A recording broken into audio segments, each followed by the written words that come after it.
जय माँ जालपा। दोस्तों, आज हम बात करेंगे कन्या लगन की कुंडली के बारे में।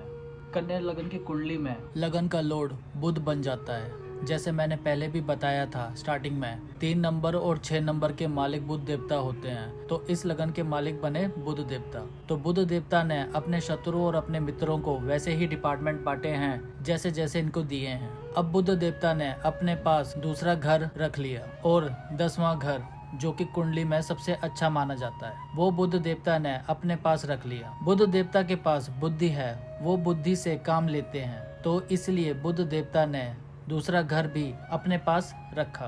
तो बुध देव इस कुंडली में अति योग कारक बन गए, लेकिन उसकी प्लेसमेंट जरूर देखनी है, मैं आगे इस वीडियो में बताऊंगा। तो बुध देवता ने शुक्र देव को क्या दिया? शुक्र देव को धन, कुटुंब, वाणी का डिपार्टमेंट दे दिया और शुक्र देव को 9वां घर भाग्य का भी दे दिया। अब कुछ पंडित दूसरे घर को मार्केश बता देंगे।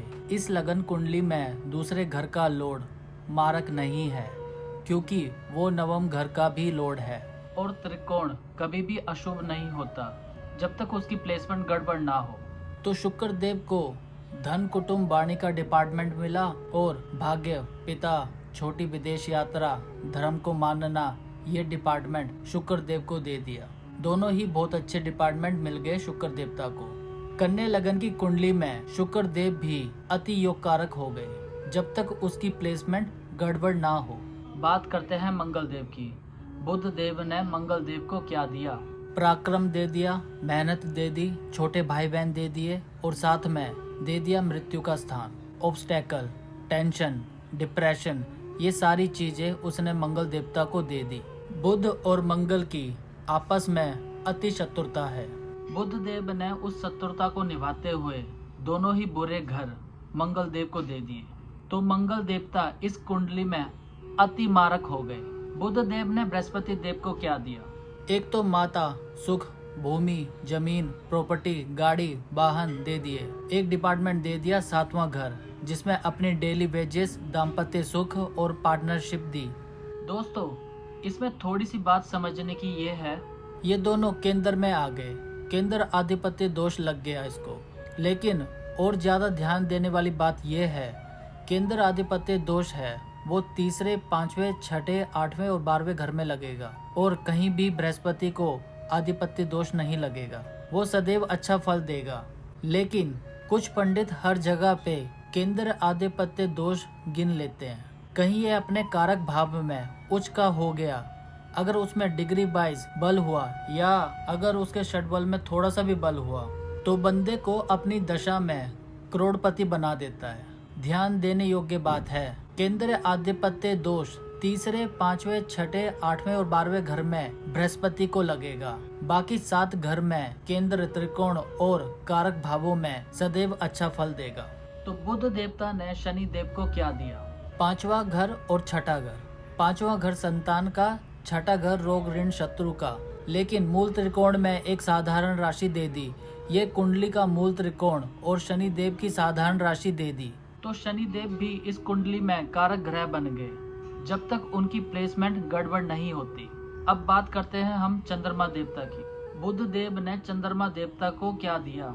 चंद्रमा देवता को दिया लाभ का डिपार्टमेंट। अब यहाँ बहुत समझने की बात है दोस्तों, लाभ का डिपार्टमेंट सारे ही चाहेंगे, लेकिन वो आपकी बॉडी का अति शत्रु हुआ तो ऐसा लाभ किस काम का? मैं आपको एक एग्जांपल से समझाता हूँ। एक इंसान कहता है मैं आपको 5 करोड़ देता हूँ, लेकिन साथ में 4 बीमारी भी देता हूँ। पेट में अल्सर, पाँव में जख्म जिससे आप चल नहीं सकते, कान से आप सुन नहीं सकते और आंख से आप देख नहीं सकते। 5 करोड़ के साथ 4 बीमारी आपको पैकेज में दे रहा हूँ, ले जाओ। कभी भी इंसान वो 5 करोड़ नहीं लेगा, उसको लात मार देगा और बोलेगा मैं रिक्शा चला के मैं कमा लूंगा। ऐसी बीमारियों के साथ ये 5 करोड़ नहीं चाहिए। चंद्रमा देवता आपकी बॉडी से अति शत्रु हो जाएंगे, जो 6ठे से 6ठा भी है, यानी छोटे रोग लेके बैठे हैं। ये इस कुंडली में कभी भी अच्छा फल नहीं देने वाला। जब भी कन्या लगन की कुंडली में दशा या अंतरदशा चलेगी, अगर वो अच्छी जगह प्लेस हुआ तो 1000 रुपए कमाने में भी वृद्धि करेगा, परंतु 1500 मेडिसिन पे भी खर्च करेगा। तो चंद्रमा देवता आपकी बॉडी का अति शत्रु है। आपकी बॉडी बुध है, वो चंद्रमा अति शत्रु है बुध का, तो आपके लिए नुकसान देना उसका फर्ज है। ये डिपार्टमेंट मिला है उसको, तो वो अपना कर्म करेगा ही। बात करते हैं सूर्य देव की। सूर्य देव को क्या दिया? 12वें घर दे दिया। बुध देवता ने सूर्य देव को, जो कुंडली का ऑलमोस्ट बस्ट हाउस ही माना जाता है, क्योंकि सारी जिंदगी अगर इंसान सबसे ज्यादा परेशान होता है तो वो बे से होता है। एक चुटकुला कहीं पे मैंने पढ़ा था, वो कहता है बीबी आ गई है तो इसका खर्चा बर्दाश्त नहीं होता क्योंकि वो मेकअप करती है। अगर ये मेकअप ना करे तो बीबी बर्दाश्त नहीं होती है, तो गड़बड़ हो जाती है इस चीज में। तो बात समझने की है दोस्तों। तो सूर्य देव ने बुध देव को क्या दिया? खर्च का डिपार्टमेंट है, जहाँ भी जाएगा उस घर का बे करने वाला है जब तक उस पर विपरीत राजयोग की कंडीशन अप्लाई ना हो। अब यही बुध इस कुंडली में 7वें घर पर पड़ा हो तो यही सबसे योग कारक कहने वाला ग्रह सबसे मारक हो जाएगा, क्योंकि यहाँ वो नीच का हो गया। दाम्पत्य सुख में प्रॉब्लम, पार्टनरशिप में प्रॉब्लम, डेली वेजेस में प्रॉब्लम, हेल्थ में प्रॉब्लम, काज में प्रॉब्लम, और किसी पंडित ने आपको त्रिकोण धारण करने की राय दे दी तो समझ लीजिएगा आपको बचाने वाला कोई नहीं है।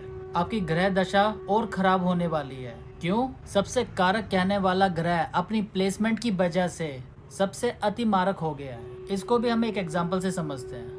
ये एग्जाम्पल मैंने अपनी पहले की वीडियो में भी बताया था। एक साधु जिसको हर कोई पूजता है, वही साधु ठेके पे जाए तो उसको कोई नहीं पूजेगा। वैसे ही इस कुंडली में बुध इस कुंडली का लॉर्ड है, वो यहाँ आके बैठ जाए तो वो नीच का हो गया, तो वो इस कुंडली में सबसे मारक ग्रह बन जाता है।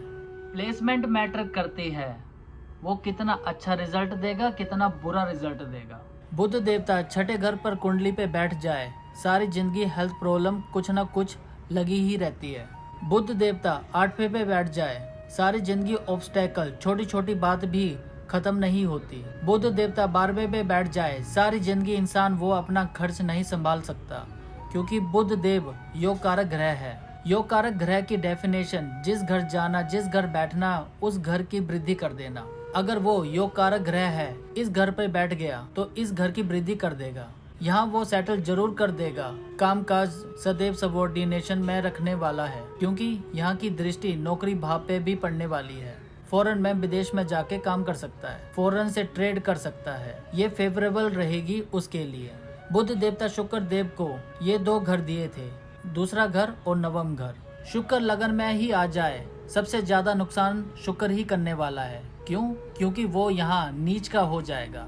6 नंबर राशि में शुक्र नीच का हो जाता है। वाणी खराब, पिता से रिलेशन खराब, खुद भी खराब, मेंटल पीस भी खराब। शुक्र रिगार्डिंग सारी चीजें परेशानी में फंस जाएंगी। जहाँ शुक्र देव की दृष्टि दाम्पत्य में पड़ी, दाम्पत्य सुख में भी प्रॉब्लम आ जाएगी। शुक्र देव यहाँ पड़े हों, ये 7वां घर बोला जाता है। ये जो 12वां घर लिखा है बहुत अच्छा हो गया। अच्छा क्यों हो गया? शुक्र देव यहाँ उच्च के हो गए, भाग्य उठा के शुक्र देव को दे दिया। जब पत्नी आई उसके बाद मेरा काम चलने लगा।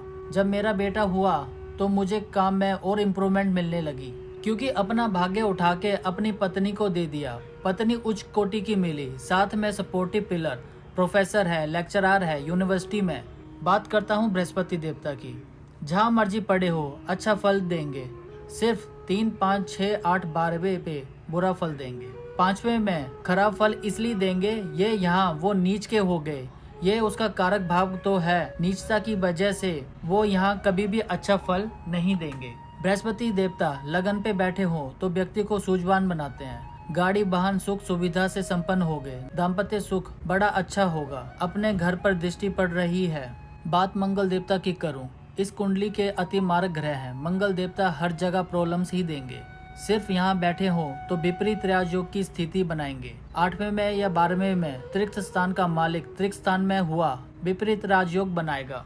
शर्त मैंने आपको पिछली वीडियो पे बताई थी, लग्नेश बली होना चाहिए, तभी आपको विपरीत राजयोग का फल मिलेगा।